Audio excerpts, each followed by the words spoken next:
Sampani thế tình cao doan na nay là na khâu tây lung khâu tàu di sư rì dăm na lâu thế nay quay na lu soàn vuni tình cao cây đai tầng vui nu than mây ban ra quay lên Hallelujah cao dăm vui ni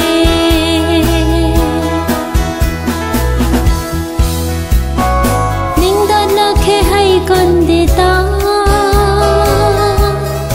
lan luri pa đi mây rắm ta lưng hình rằng thác lao không Giêsu ram mặc vai mai mơ ghê mây quay na lu soàn puni tình cao cây đai tầng quý nu than mây ban ra quay lên Hallelujah cao dăm puni